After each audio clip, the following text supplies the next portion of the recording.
दूसरा, या वो बिजनेस कर रहा है 10,000 15,000 लेकिन उसकी इनकम बढ़ नहीं पा रही है, तो वो क्या करेगा? फिर एमएलएम को पार्ट टाइम के हिसाब से ज्वाइन करेगा। अब इसके अलावा जैसे अब किसी के सपने बड़े हैं लेकिन कोई अपना सपने के हिसाब से बड़ा पैसा कमाना चाह रहा है, लेकिन क्या वो दूसरा कोई काम नहीं कर सकता, तो क्या करेगा? फिर भी वो एमएलएम करेगा।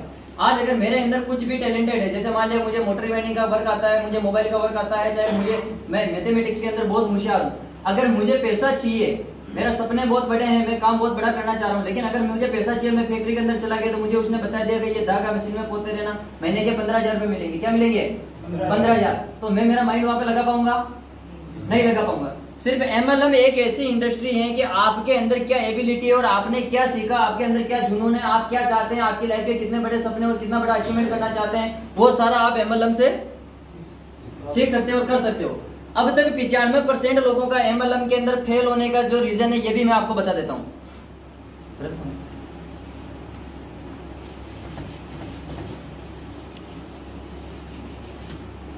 अभी जैसे रमेश जी और रामलाल जी ने आपको बताया होगा कि अपन एक कस्टमर होते हैं, कस्टमर एक रिटेलर दुकानदार के पास जाता है, दुकानदार होलसेलर के पास जाता है, होलसेलर डिस्ट्रिक्ट वाले के पास जाता है, डिस्ट्रिक्ट वाला स्टेट वाले के पास जाता है, स्टेट के बाद एडवर्टाइजमेंट होता है, एडवर्टाइजमेंट के बाद एजेंट निकल के आता है, और उसके बाद एक कंपनी होती है जो 40 रुपए में प्रोडक्ट बनाती है और कस्टमर तक कितने रुपए में आ जाता है? 100 रुपए में आ जाता है। अब इसमें से जो 30 रुपए जो खर्च हुए वो किसमें? वो retailer, wholesaler, distributor, state agent और यहाँ तक, इन 5 लोगों के अंदर कितने मीडिएटर है बीच में? 5। किसी ने 2 रुपया कमाया, किसी ने 5 कमाया, किसी ने 4 कमाया, किसी ने 3 कमाया, 30 रुपए खत्म हो गए। अब 30 रुपए जो कंपनी के खत्म हुए, वो कहाँ खत्म हुए? सबसे ज्यादा पैसा हुआ कंपनी के एडवर्टाइजमेंट के अंदर, और दूसरा पैसा किसमें खत्म हुआ? ट्रांसपोर्टेशन के अंदर। क्योंकि जितनी बार रिटेलर से होलसेलर, होलसेलर से दुकानदार, जितनी बार दुकान चेंज होगी उसमें डबल द हिमालय लगेगी, ट्रांसपोर्टेशन लगेगा, गोदाम किराया लगेगा, सारी चीजें लगेगी, तो वो पैसा किसमें आएगा?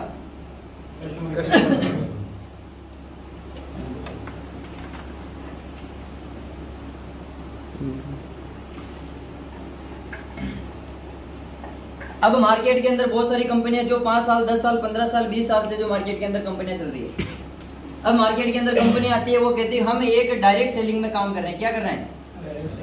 एमएलएम मतलब बिजनेस मल्टीप्लाई करना। अभी तक वर्ल्ड के अंदर जो आविष्कार हुआ ना, सबसे बड़ा आविष्कार है एमएलएम, मल्टी लेवल मार्केटिंग, यानी कि बिजनेस को मल्टीप्लाई करना, अपने लोगों को अपने साथ जोड़ना, कभी किसी के बारे में बुरा नहीं सोचना, हमेशा अपने फायदे के लिए काम नहीं करना। यहाँ पे अपन है ना हमेशा अपने टीम के बारे में सोचते हैं, यहाँ अपन है ना हमेशा अपनी टीम को ज्यादा से ज्यादा चीजें सिखाने की कोशिश करते हैं। यहाँ पे एमएलएम के अंदर है ना हमेशा अपनी टीम को अपन कैसे उनके लेवल अचीवमेंट कराएं, उनके बारे में सोचते हैं। क्या मार्केट में ऐसा कोई बिजनेस है जिसके बारे में ऐसा कोई सोचता है? नहीं सोचता है। अब यहाँ जो कंपनी आती कहती है हम डायरेक्ट सेलिंग के अंदर काम करते हैं, या तो हम प्रोडक्ट मैन्युफैक्चरिंग कर लेते हैं, और मैन्युफैक्चरिंग नहीं करते हैं तो हम बल्क क्वांटिटी के अंदर प्रोडक्ट को परचेज करके एक किसी आदमी को डिस्ट्रीब्यूटर बना के उसके माध्यम से प्रोडक्ट को कहाँ तक पहुंचा देते हैं वो लोग?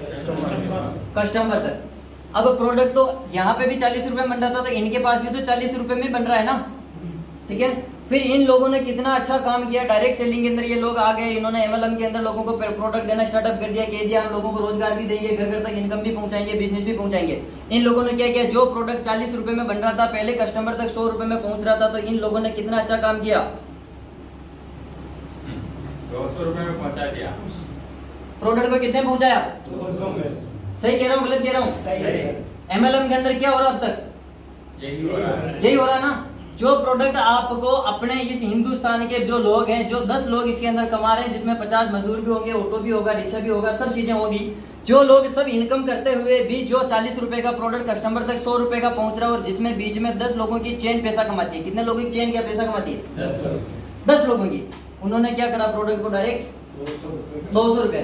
क्या कहा उन्होंने, हम इन सभी को लोगों को हटा के हम घर घर तक रोजगार पहुंचाने वाले हैं। क्या पहुंचाने वाले हैं? रोजगार। और प्रोडक्ट कैसे पहुंचा रहे हैं? एक डिस्ट्रीब्यूटर के माध्यम से। अब डिस्ट्रीब्यूटर के माध्यम से प्रोडक्ट पहुंचा रहे हैं, उसको पता है कि ट्रांसपोर्टेशन का काम तो डिस्ट्रीब्यूटर कर लेगा, एडवर्टाइजमेंट का काम भी डिस्ट्रीब्यूटर कर लेगा, कस्टमर भी डिस्ट्रीब्यूटर ले आएगा, दुकान भी डिस्ट्रीब्यूटर लगा देगा। कंपनी का क्या लगा उसमें? जीरो। पैसा किसने कमाया? सब काम तो अपन ने किया, तो अपन को पैसा कमाना चाहिए ना। दुकान अपन ने लगाई, ट्रांसपोर्टेशन अपन ने किया, अपने कंधे पे बैग रखे, अपने भाई के पास गए, बुआ के लड़के के पास गए, व्यूअर आ गए, देख हमारे पास ये प्रोडक्ट है, हम ये प्रोडक्ट लाए, इस कंपनी से लाए, ऐसे खाएंगे, ऐसे पिएंगे, ये रिजल्ट आएगा, ये फायदा होगा, ये नुकसान होगा। सब काम तो अपन ने किया ना। फिर कंपनी ने अपन को इसमें से पैसा कितना दे दिया? आज अगर जो प्रोडक्ट अपन मार्केट से 100 रुपए के अंदर लेके आने वाले हैं, वो प्रोडक्ट अगर अपन ने 200 रुपए का ले लिया तो क्या कंपनी अपन को 100 रुपए का प्रॉफिट दे देगी? क्या कितना प्रॉफिट देगी? उससे 10% दे देगी, 20% दे देगी, 30% दे देगी। हाईएस्ट कितना देगी? 10%, 20%, 30%। इससे ज्यादा कुछ प्रॉफिट देगी? नहीं देगी। यानी कि बड़ी बड़ी कंपनियों का टारगेट होता है कि उनकी बचत 50% जो उनका प्रॉफिट है वो तो 50% तो उनकी पॉकेट के अंदर रहना चाहिए और बाकी का जो बचा हुआ 50% पैसा वो लोगों के अंदर बांटना है, जिसमें से भी ईजी तो 25% ही बढ़ता है और 25% के अंदर टर्म्स एंड कंडीशनें होती है। पानी ठीक है ना। अब इन्होंने क्या किया, 25% के अंदर तो कंडीशन लगा रखी है कि आपको अगर 5,000 रुपए का महीने का चेक इनकम उठानी है, आपको अगर 5,000 महीने की चेक इनकम उठा रही है, अगर आप उस लेवल तक चले गए तो आपको हर महीना 3,000 का सामान खरीदना तो जरूरी है भैया। अगर आप 3,000 का सामान नहीं खरीदोगे तो कंपनी की नजर के अंदर वो आदमी चला गया। अगर किसी भी आईडी के ऊपर हर महीना रीपर्चेज नहीं होती तो कंपनी उसको क्या मानती है? ये इस दुनिया में है ही नहीं, अभी इसका पैसा जाएगा ही नहीं। वो इसलिए कहती है कि आप हर महीना इसमें रीपर्चेज करके हमें प्रूफ दो कि आप जिंदा हो, तब हम आपको पैसा देंगे। पैसा आने वाला कितना है? चाहे 5,000 हो चाहे 10,000, लेकिन हर महीना पैसा आएगा कब? जब अपन पहले सामान खरीदेंगे। यानी कि अपने जेब के अंदर पैसा आने वाला है कि जाने वाला है? पैसा जाने वाला ही है ना।